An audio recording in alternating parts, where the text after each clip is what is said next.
So they took charge of Jesus. He went out carrying his cross and came to the place of the skull, as it is called. In Hebrew it is called Golgotha.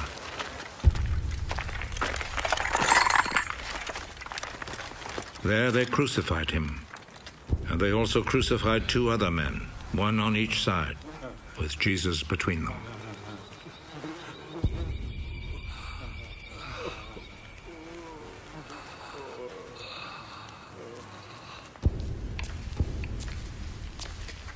Pilate wrote a notice and had it put on the cross. Jesus of Nazareth, the King of the Jews, is what he wrote.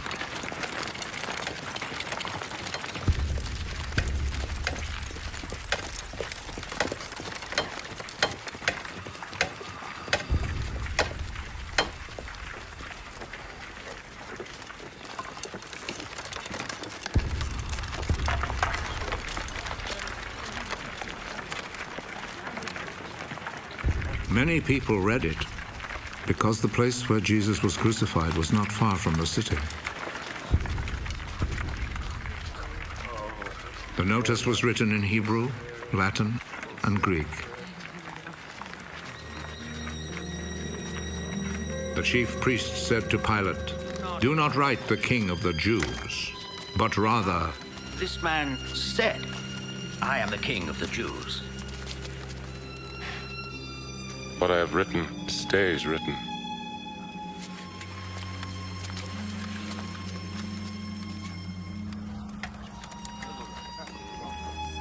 After the soldiers had crucified Jesus, they took his clothes and divided them into 4 parts, 1 part for each soldier.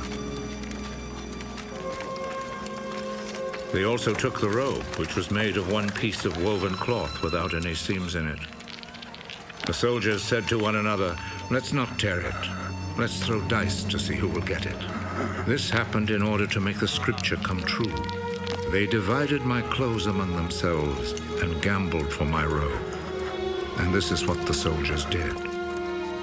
Standing close to Jesus' cross were his mother's sister, Mary, the wife of Clopas, and Mary Magdalene. Jesus saw his mother and the disciple he loved standing there.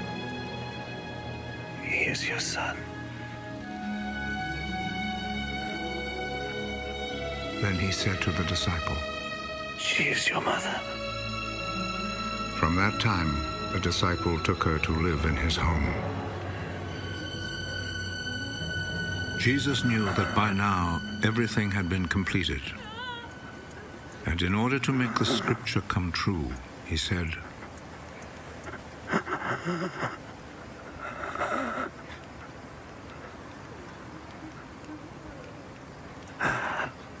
"I am thirsty." A bowl was there, full of cheap wine. So a sponge was soaked in the wine, put on a stalk of hyssop, and lifted up to his lips.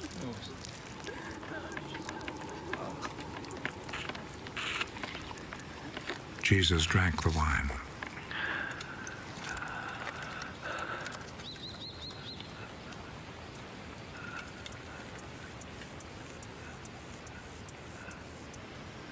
"It is finished." Then he bowed his head and gave up his spirit.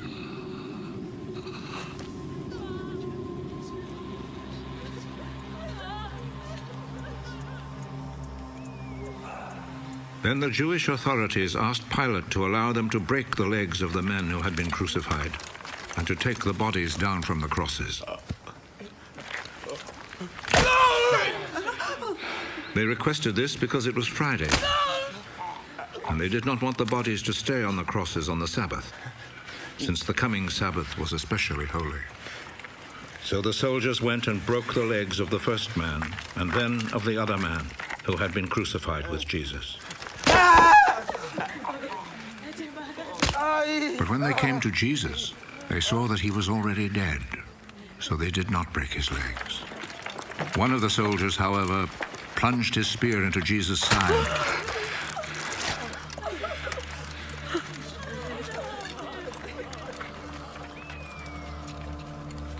And at once, blood and water poured out.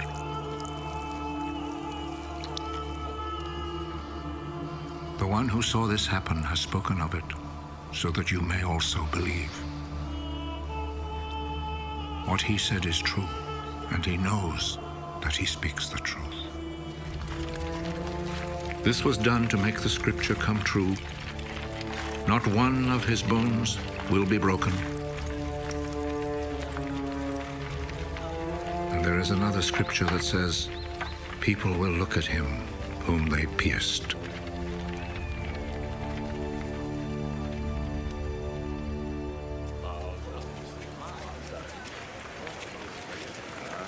After this, Joseph, who was from the town of Arimathea, asked Pilate if he could take Jesus' body. Joseph was a follower of Jesus, but in secret because he was afraid of the Jewish authorities.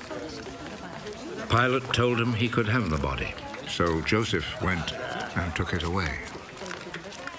Nicodemus, who at first had gone to see Jesus at night, went with Joseph, taking with him about 100 pounds of spices, a mixture of myrrh and aloes. The two men took Jesus' body and wrapped it in linen cloths with the spices, according to the Jewish custom of preparing a body for burial. There was a garden in the place where Jesus had been put to death, and in it there was a new tomb where no one had ever been buried. Since it was the day before the Sabbath, and because the tomb was close by, they placed Jesus' body there.